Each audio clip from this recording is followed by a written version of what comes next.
Student, आज हम पढ़ाने जा रहे हैं क्लास 7th का हिंदी टेक्स्ट चैप्टर 10 अपूर्व अनुभव। इस चैप्टर को आज हम रीड करेंगे।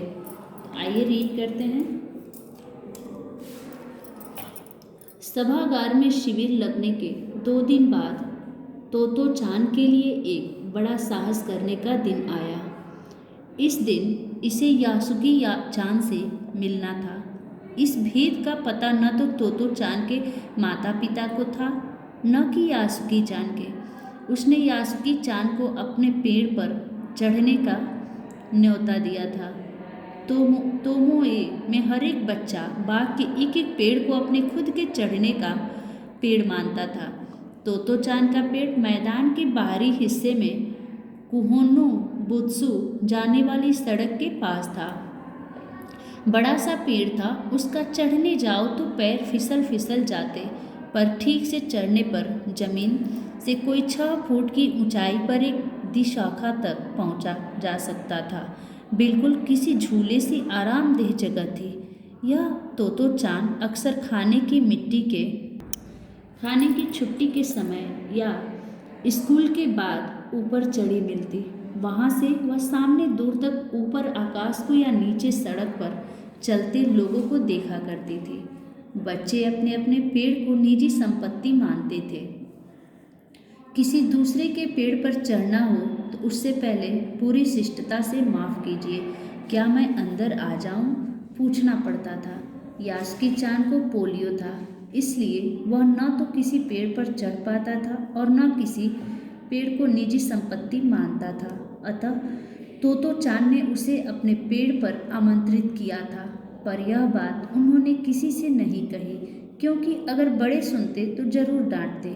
घर से निकलते समय तोतो चान ने माँ से कहा कि वह यासुकी चान के घर डेनेन चोफू जा रही है।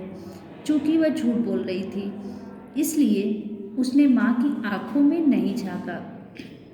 वह अपनी नजरें जूतों के फीतों पर ही गड़ाए रही।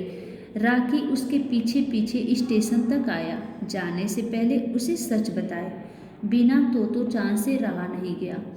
मैं यासुकी चान को अपने पेड़ पर चढ़ने देने वाली हूँ, उसने बताया। तब तोतो चान स्कूल पहुँची तो रेल पास करके गले के आसपास हवा में उड़ रहा था। यासुकी चान उसे मैदान में क्यारियों के पास मिला। गर्मी की छुट्टियों के कारण सब सूना पड़ा था। यासुकी चान उससे कुल जमा 1 ही वर्ष बड़ा था, पर तोतो चान को वह अपने से बहुत बड़ा लगता था। जैसे ही यासुकी चान ने तोतो चान को देखा, वह पैर घसीटता हुआ उसकी ओर बढ़ा।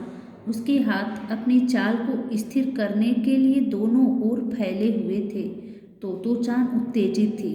वे दोनों आज कुछ ऐसा करने वाले थे जिसका भेद किसी को भी पता न था। वह उल्लास में ठिठियाकर हंसने लगी। यासुकी चान भी हंसने लगा। तोतो चान यासुकी चान को अपने पेड़ की ओर ले गई और उसके बाद वह तुरंत चौकीदार के छप्पर की ओर भागी, जैसा उसने रात को ही तय कर लिया था। वहाँ से वह एक सीढ़ी घसीटती हुई लाई, उसे तने के सहारे ऐसा लगाया जिससे वह दिशाखा तक पहुँच जाए। वह कुर्सी से ऊपर चढ़ी और सीढ़ी के किनारे को पकड़ लिया। तब उसने पुकारा, ठीक है, अब ऊपर चढ़ने की कोशिश करो। यासुकी चान के हाथ पैर इतने कमजोर थे कि वह पहली सीढ़ी पर भी बिना सहारे के चढ़ नहीं पाया। इस पर तोतो चान नीचे उतर आई और यासुकी चान को पीछे से धक्याने लगी, पर तोतो चान थी छोटी और नाजुक सी, इससे अधिक सहायता क्या करती। यासुकी चान ने अपना पैर सीढ़ी पर से हटा लिया और हताशा से सिर झुकाकर खड़ा हो गया। तोतो चान को पहली बार लगा कि काम उतना आसान नहीं है जितना वह सोचे बैठी थी। अब क्या करे वह? यासुकी चान उसके पेड़ पर चढ़े, यह उसकी हार्दिक इच्छा थी। यासुकी चान के मन में भी उत्साह था। वह उसके सामने गई। उसका लटका चेहरा इतना उदास था कि तोतो चान को उसे हंसाने के लिए गाल फुलाकर तरह तरह के चेहरे बनाने पड़े। ठहरो, एक बात सूझी है।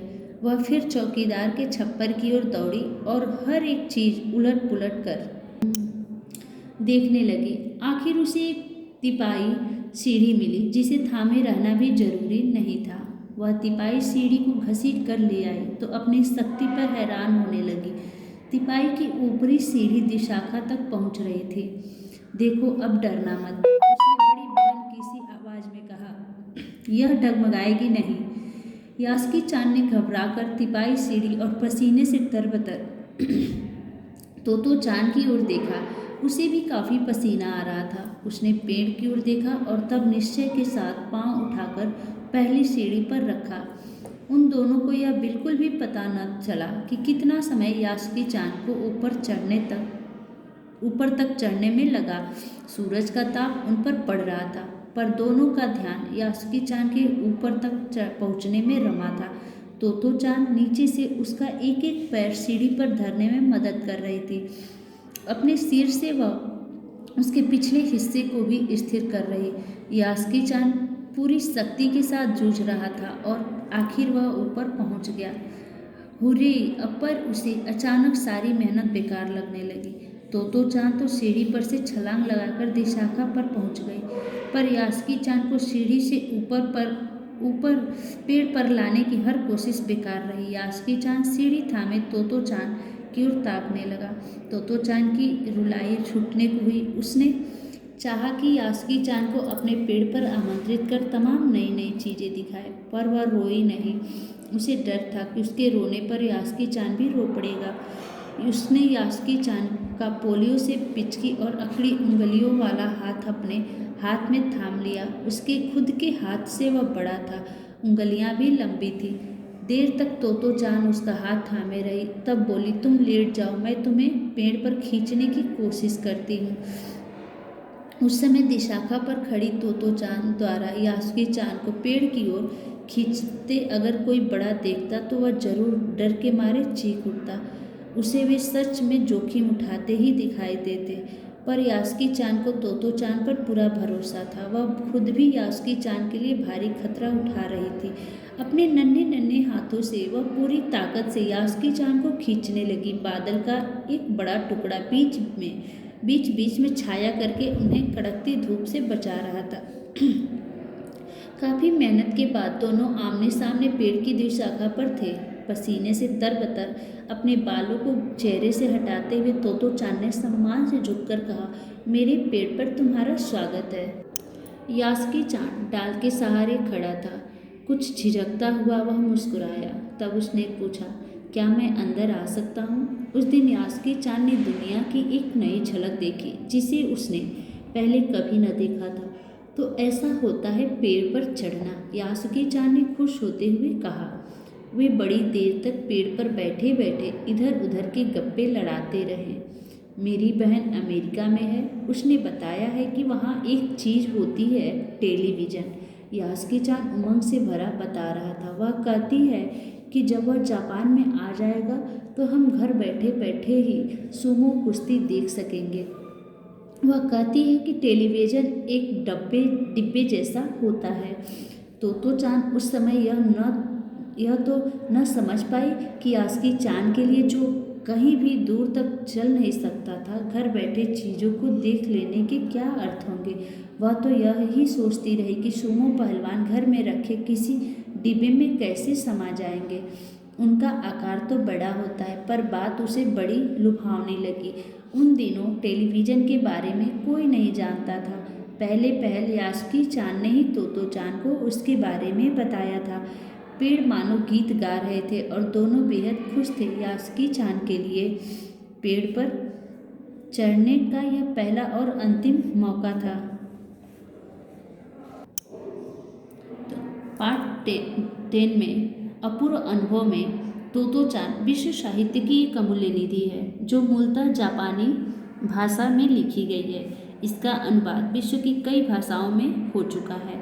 यह एक ऐसी अद्भुत पाठशाला है, उसमें पढ़ने वाले बच्चों की कहानी है जिनके लिए रेल के डिब्बे कक्षाएं थी, गहरी जड़ों वाली पेड़ पाठशाला का गेट, शाखा, बच्चों के खेलने के कोने। इस अनोखे स्कूल के संस्थापक थे श्री कोबायाशी।